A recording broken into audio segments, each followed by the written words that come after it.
재림 성도 여러분, 안녕하십니까? 추운 날씨에도 불구하고 하나님께 예배하기 위해 주의 전을 찾아오신 모든 성도님들과 인터넷을 통해 예배에 참여하시는 성도님들 모두를 진심으로 환영합니다. 매월 한 번씩 방송으로 하나님의 말씀을 전하고 여러 성도님들과 함께 은혜를 나눌 수 있는 특권을 인해 하나님과 그리고 방송 관계자분들에게 감사를 드립니다.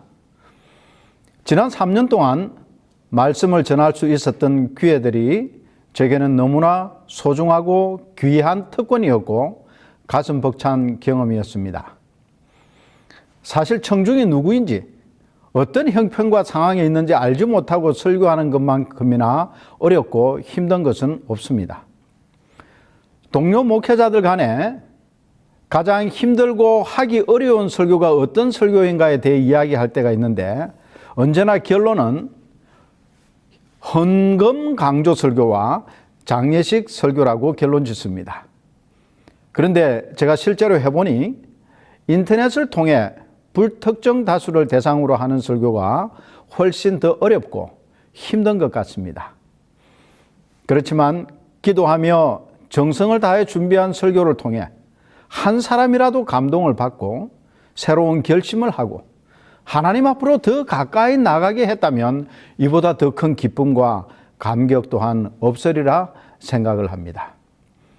하나님께서 특별히 목회자 없이 교회를 지키고 진리의 등대를 보존하기 위해 불철주야 수고하시는 평신도 지도자님들과 그 교우님들에게 크게 축복해 주시기를 기도합니다. 아울러 여러분의 헌신과 봉사와 희생과 눈물을 하늘 기름책에 기록해 주시고 잠깐 후면 오실 사랑하는 우리 예수님께서 영광의 면류관을 한 분 한 분에게 씌워 주시기를 바라고 기도합니다.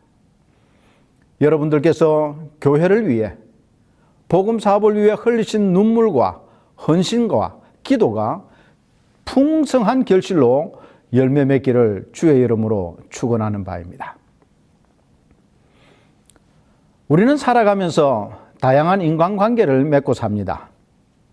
가족이라는 가장 가까운 관계부터 시작해서 친구, 직장 동료, 동문, 그리고 동향 등등, 그리고 우리 교우님들 간에는 이 교우 간의 관계도 있습니다. 이 다양한 관계 속에서 각 사람은 서로에 대해 요구하고 원하는 것이 있어요. 가족 간에는 사랑과 용서와 이해가 있어야 하고, 친구와 동료들 간에는 배려와 양보가 있어야 하고, 그 외 각종 상황과 형편에 따라 서로 다른 요구사항들이 있게 마련입니다. 여러분은 자녀들에게 무엇을 바라거나 요구하고 있습니까? 내가 지금까지 너를 먹이고 키우고 학교 보내고 했으니 내가 은퇴하면 이제는 너희들이 나를 돌봐야 한다 라고 하거나, 너희가 여기 오기까지 내 가지재산 다 너희를 위해 투자했으니 내 살 집은 너희들이 사줘야 하지 않겠니? 라는 요구를 하거나 또 뭔가 바라고 있지는 않습니까? 혹 여러분들은 교회의 지도자나 목회자에게 바라고 요구하는 것이 있습니까? 제가 마지막 목회를 하던 교회에 부임을 하고 첫 안식일 설교를 마친 다음 우리 장로님들과 집사님들 그리고 교회 직원들과 함께 상견례를 겸한 임시 확대 직원회를 가졌습니다. 그때 제가 준비해온 종이를 한 사람 한 사람에게 나누어 주면서 목사에게 바라는 것을 적으라고 좀 요청을 했습니다. 이제 그 기록한 종이를 다 회수해서 직원회를 마치고 집에 와서 정리를 해보니까 첫 번째가 은혜로운 설교를 해달라는 요청이었습니다. 설교를 잘 해달라는 말이죠. 그 다음이 방문을 자주 해달라는 것이었고, 그 다음이 중보 기도를 잘 해주기를 바라는 순서였습니다. 그 외에 여러 가지 목회자에게 바라는 것들이 있었습니다. 그 모든 바람들을 보면서 목회자는 팔방미인이 되어야 하고 슈퍼맨이 되어야 하는구나 라는 생각을 한 적이 있었습니다. 부부간에는 어떻습니까? 아내는 남편에게, 남편은 아내에게 요구하고 바라는 것이 있어요. 사용자는 근로자에게, 근로자는 또 사용자에게, 학생은 교사에게, 교사는 학생에게, 그리고 국가는 국민에게, 국민은 국가에게 바라고 요구하는 것들이 있어요. 그런데 이 바람과 요구하는 것들이 받아들여지지 않거나 혹은 기대에 미치지 못할 때 실망하고 원망하게 되고 더 나아가서 분란과 다툼과 분쟁이 생기게 되는 것입니다. 그러면 오늘 하나님께서는 나에게 무엇을 요구하고 바라고 계실까요? 오늘 이 안식일에는 여호와께서 내게 요구하시는 것이라는 제목의 말씀으로 하나님께서 내게 요구하시는 것이 무엇인지를 살펴보고 이를 행함으로 하나님을 기쁘시게 할 뿐만 아니라 하나님의 마음에 합한 사람으로 사는 축복을 함께 누릴 수 있기를 소망하고 기도합니다. 먼저 오늘 본문의 말씀을 보겠습니다.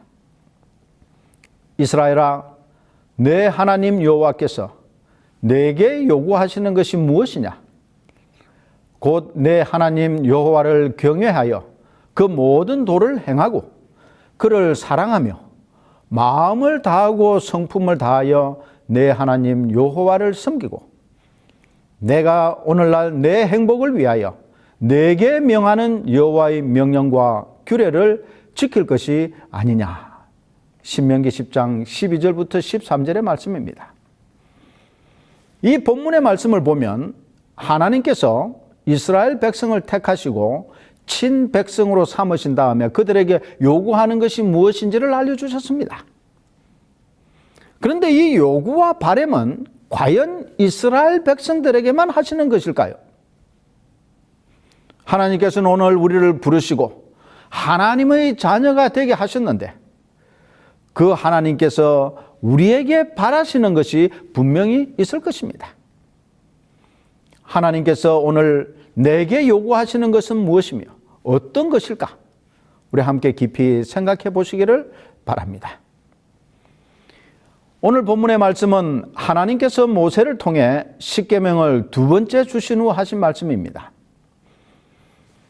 하나님께서는 모세라는 위대한 지도자를 통해 놀라운 기적들을 행하심으로 이스라엘을 애굽의 노예 생활에서부터 구해내셨습니다. 그냥 나가자 해서 나온 게 아니에요. 10가지의 재앙을 통해 하나님이 어떤 분이신지를 알게 하셨습니다. 홍해가 갈라지고 그 가운데 길이 나서 온 이스라엘 백성은 건넜으나 뒤따라온 애굽의 군대는 모두 몰살당하는 그런 기적도 있었습니다. 매일 아침 만나를 통해 수백만의 백성들이 40년간 먹고 살 수 있는 기적이 있었습니다.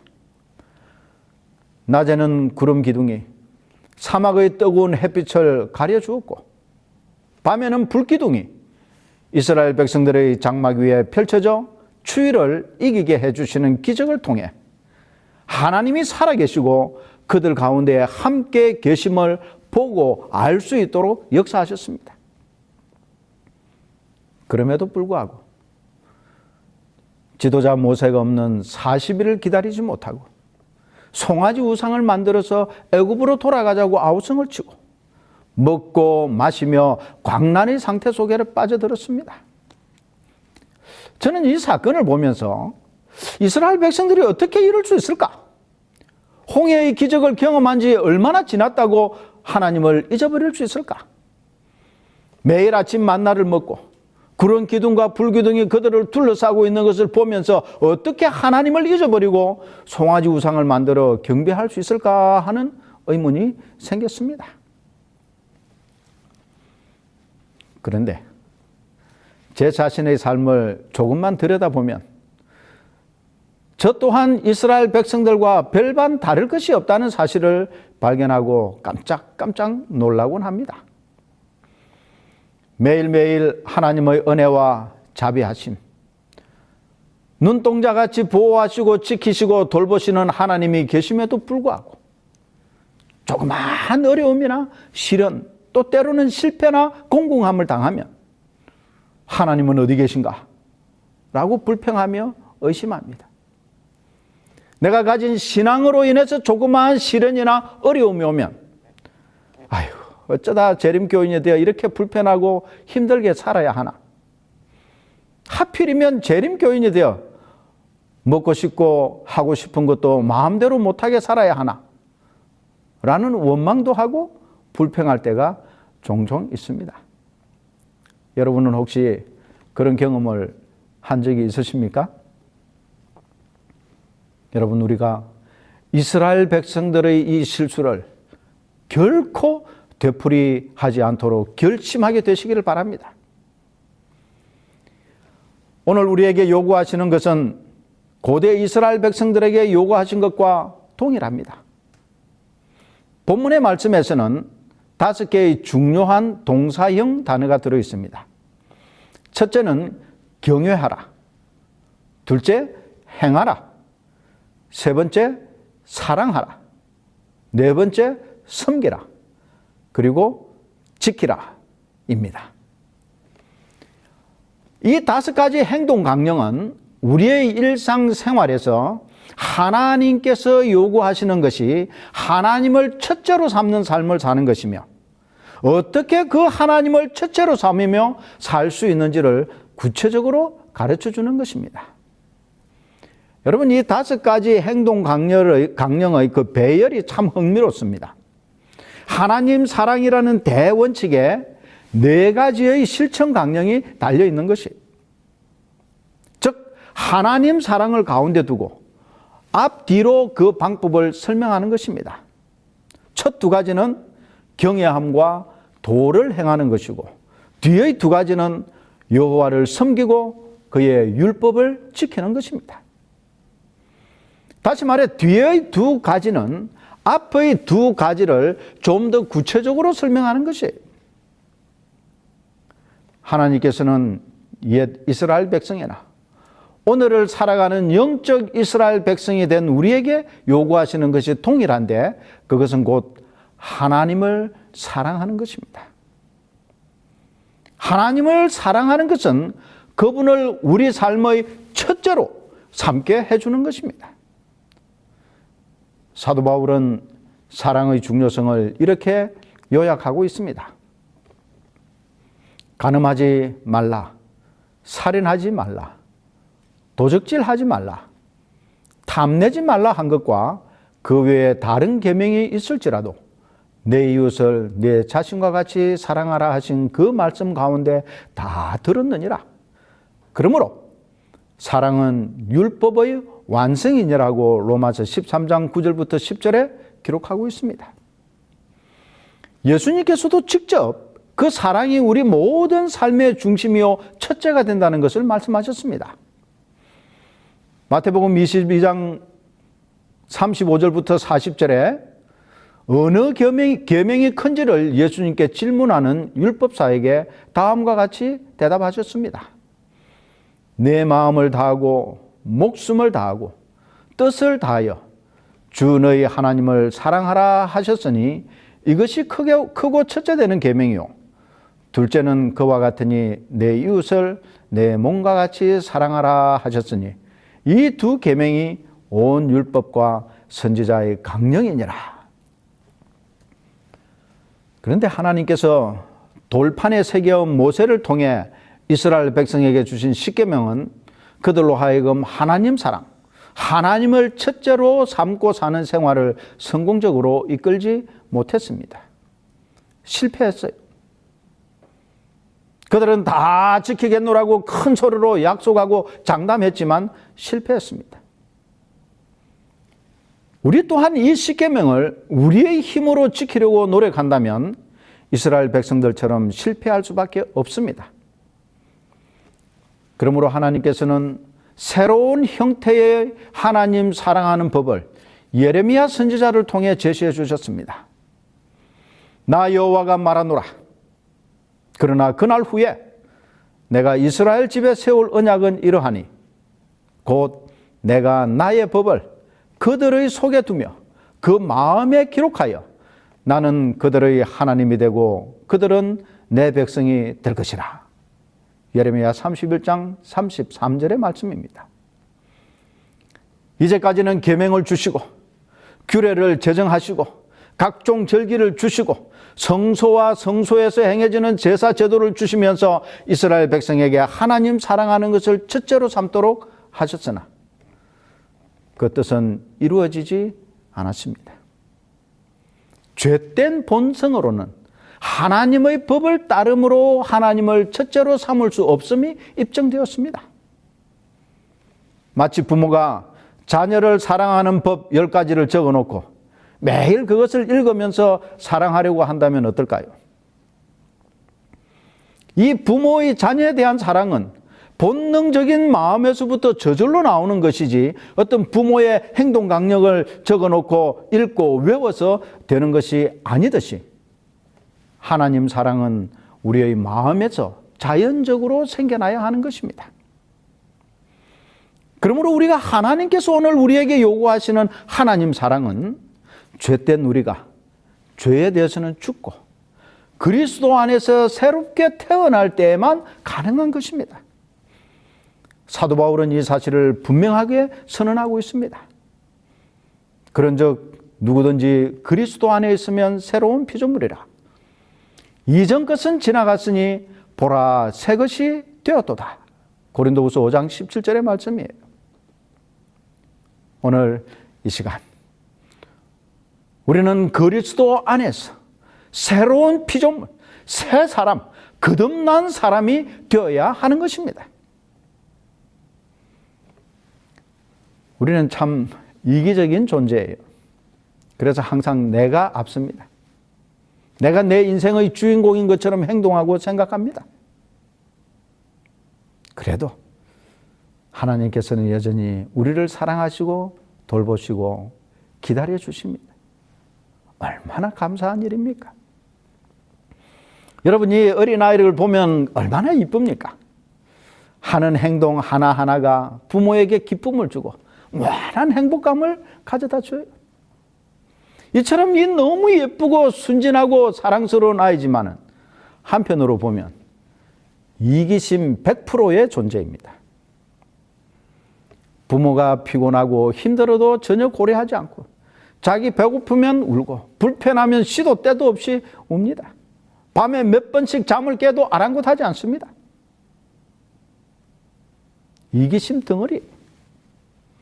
그래도 부모님은 그 모든 것을 감수하고 아이의 필요를 공급하고 돌봐주고 사랑합니다.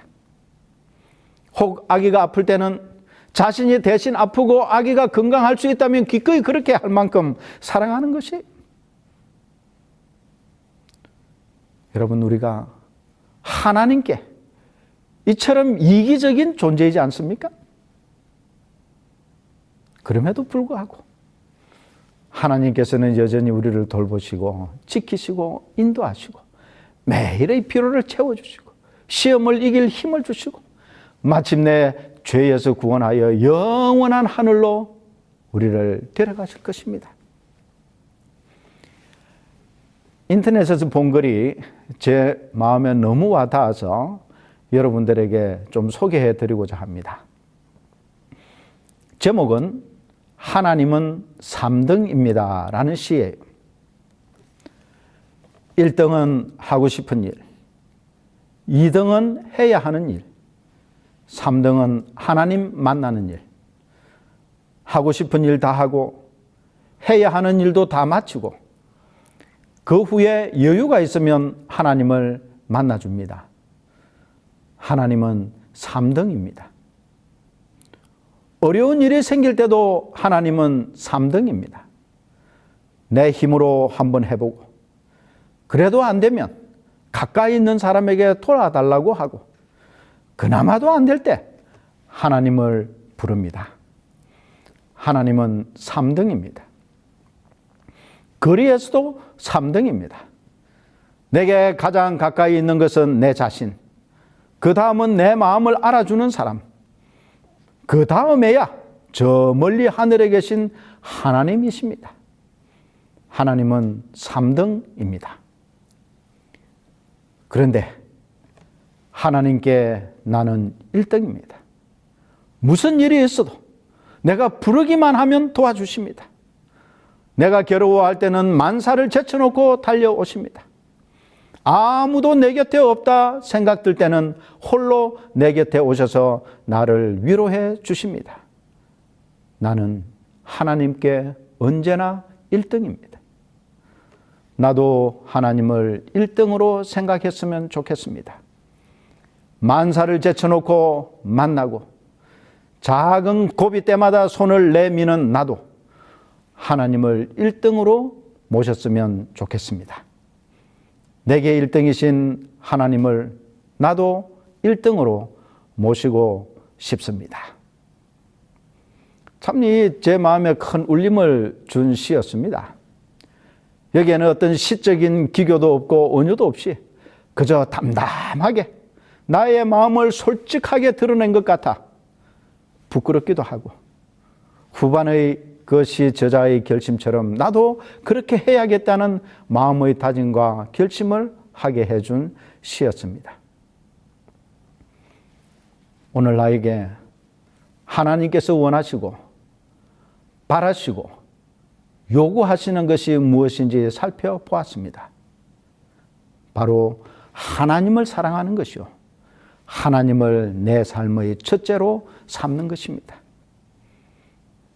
너희는 이 세대를 본받지 말고 오직 마음을 새롭게 함으로 변화를 받아 하나님의 선하시고 기뻐하시고 온전하신 뜻이 무엇인지 분별하도록 하라. 로마서 12장 2절에 권면하는 사도 바울의 권고가 우리의 삶을 온전히 하나님 중심으로 하나님 사랑으로 변화시킬 수 있기를 기도합니다. 새초부터 새말까지 함께 하시는 하나님의 인도하심과 돌보심과 동행하심의 축복이 성도님들과 그 가정과 또 그 교회에 함께 하시기를 간절히 기도하면서 말씀을 줄이겠습니다. 기도하시겠습니다. 사랑과 자비가 많으신 우리의 아버지 하나님, 우리의 형편과 상황과 관계없이 언제나 우리를 사랑하시고 용서하시고 받아주시고 세워주시니 은혜를 감사합니다. 꺼져가는 등불을 끄지 않으시고 상한 갈대를 꺾지 아니하시는 하나님의 그 인자하심을 인하여 감사합니다. 아버지 하나님, 저희들 부족하지만 하나님을 사랑하고자 결심합니다. 하나님을 우리 삶의 첫째 자리에 모시기를 원합니다.